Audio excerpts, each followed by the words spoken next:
So I want to discuss some common objections and how to handle those today. A lot of the deterring factors that happen for salespeople is that you kind of get shot down, or there's this perception that's built up around a technology that's you're not really sure exactly how to overcome. So fortunately, we are blessed to have Dr. Brian, PhD, with us, who spent about 12 years of his life to get that title here.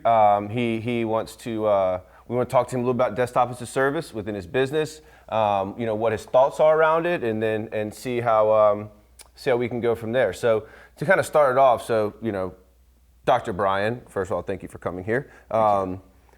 Desktop as a service, VDI, virtual desktops, the whole thing. I mean, tell me a little bit about your feelings on it. What are some apprehensions that you have kind of going forward based off of past and previous experiences? All right, great. Well, I've tried VDI in the past, about 3 years ago. It was incredibly slow, man. Yeah. I had a horrible experience. We had to get off of it.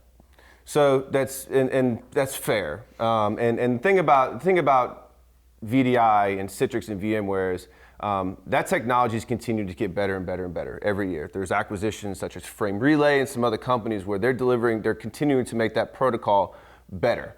So I think the one thing to kind of understand is, first of all, who was doing it, what was their level of expertise that was deploying it for you, and then two, what has changed within that protocol as of lately that can really enhance that, thus allowing you to take this on. Got it. Great. Well, that all being said, I mean, I've looked into what DaaS is going to cost, as opposed to keeping my desktops on site, It's really not less expensive. I mean, in many cases, it's more costly. It's going to cost me more money. Yeah. So I made a money, man. Right. Well, you are a doctor, so I mean. I spent 12 years on that. Yeah, you're right. So when you're looking at cost, I mean, it's very challenging to do a true total cost of ownership when it comes to desktop as a service, especially if you are not leveraging this technology today and you're looking to bring this in. You can't really compare it to your traditional status quo because you're not doing it. So the pros that are going to be coming and the features and benefits from this technology need to be kind of built into some of those soft costs around people and around licensing and around efficiency, and kind of build that into kind of the total concept that you would look at from the total cost of ownership. But it's very tough to compare. Is it going to be more expensive in the way you're doing things today? Of course it is. But the reason why you're looking at this technology is because there could be a problem, right? Whatever that problem may be, and how is this going to solve that problem? And it doesn't make business sense for you to bring this technology in and pay more for something that could potentially make your business healthier. Great. Fair enough. Still got to wonder, though, why wouldn't I just want to use Amazon? I mean, why would I use a managed cloud services provider instead of just going straight to Amazon? I mean, it just doesn't make sense. So you can. There's nothing that, if you certainly want to go to AWS or Azure and go spin up your servers and your Citrix farm, your VMware farm, you can do it. I mean, there's nothing keeping you from doing that. However, you better make sure you got the right people to do it.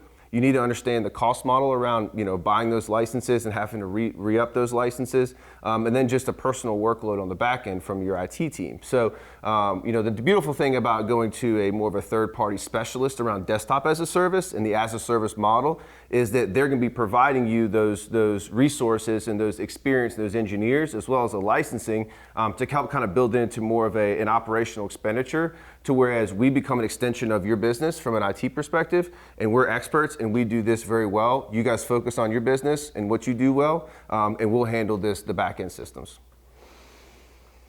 Okay, that sounds compelling, but if I have an IT staff on site, I'm really going to have greater control and aspects on really all components of my environment, as opposed to just having that all outsourced. I mean, I'd really prefer to have that control. Yeah, so the one thing I think to always note is that you're not outsourcing control, you're outsourcing workloads and infrastructure, right? So whatever is being delivered to you, whatever is there as part of your environment, you have full access to it, if you so choose. Now, if your IT guys are used to going in there and doing the daily sustainability stuff within Active Directory, doing like password resets and moves, adds, changes, they by all means can continue to do that. Where the beauty of it is where you fall short, where your business and your IT staff fall short, they're then able to overcompensate for that through engineering and experience, thus having that kind of perfect marriage, or what we would like to call hybrid management. Got it. Makes sense. Another issue is, I don't mean to be a Debbie Downer here, Mr. Salesperson, but I've heard that a lot of apps really can't be virtualized, and we have a lot of mission critical apps here. Just not sure if DaaS is the right solution for us there. So, Doc, but with all respect, you should check your source first of all, right? Okay, fair. Not sure who was telling you all that, but no, listen. At the end of the day, there's a few limitations, right? There's limitations within some applications, proprietary stuff, but for the most part, core line of business applications, mainstream core line of business applications are fully virtualizable, they're server-based, and they can work in a cloud environment. There is what we like to do, what we call testing, which I know you did a lot of course. test taking, right? Yes.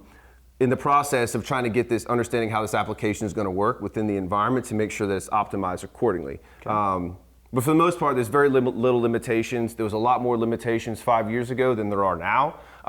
So we kind of look at that, and the software vendors are on the same stage as everybody else. They got to keep up with their software to be able to be running on a cloud platform if they want to be relevant in the space at this point. Great. That all makes sense, and I appreciate that insight. But one of the other issues is, that we have 250 employees. We have desktops all over the country. And right now, if one desktop goes down, the other 249 are not affected.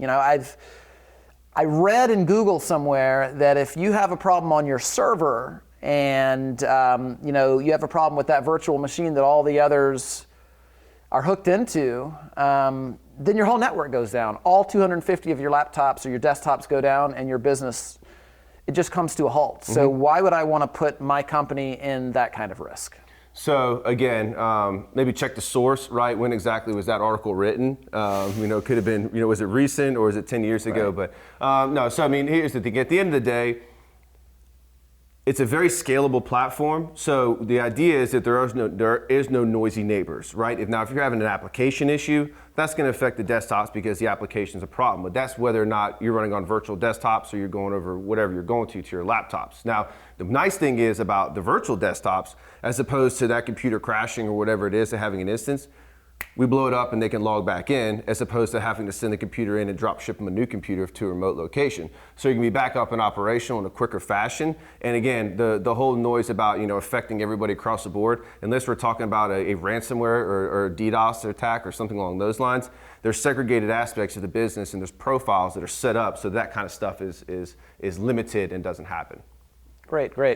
Well, that makes sense and it answers my question, but I also read on Google just yesterday that we could potentially be sharing space in the cloud, and it would not be dedicated. And I've looked into dedicated; it's crazy expensive. Got some issues on security around having a shared cloud. Mm-hmm. I just read some horror stories on Google around that. Yeah, so, and you should. And in all honesty, there is companies out there that are not adhering to the right procedures and having the dedicated VLANs and having things segregated out. Now, what I can tell you, if we're talking specifically about the company that I'm familiar with, it's dedicated and logically separated and the resources are guaranteed. So what does that mean? That means that if you're running on shared infrastructure and there's an issue with somebody else on those same blades, you're not going to experience that because it's all separated out. Now, the other side of that is if we're actually taking a look at private versus dedicated versus public, right, which would kind of be the three big buckets. Private being your own hardware, your own gear that you own, operate, maybe somebody operates it for you. That's a capital expenditure and that's an expensive way of doing it. Dedicated is going to be more of a shared resources and public is going to be more of the hyperscalers, right? So in a dedicated environment, first of all, whatever company you're going to be speaking with, if you go in there and check their compliance and what type of certifications they have in place, that'll tell you up front what type of processes and orchestration they have around those compliance agencies in order to get those certifications. So SOX in places, the high trust, the PCI, all those certifications that come in are not just they're not words on a piece of paper. They're actually detailed audits that have come in that are proving what they're saying to be true and allowing your business to leverage that without having the potential of sharing resources and having any type of violations on that side. Great. Well, you've convinced me, man. You have spent 12 years in school getting my doctorate, and I've never heard those kind of objections handled like that. I'll be honest with you, I want to give you everything. I'm going to give you all my desktops, all my infrastructure, all my disaster recovery, all my connectivity. Yeah, it's great. I want to do SD-WAN. Yeah. Well, Doc, times have changed, right? I mean, just like you have to go back and get recertified, technologies continue to advance. So, I mean, the more you understand about what's available to you and how it can benefit the business, the better off you'll be.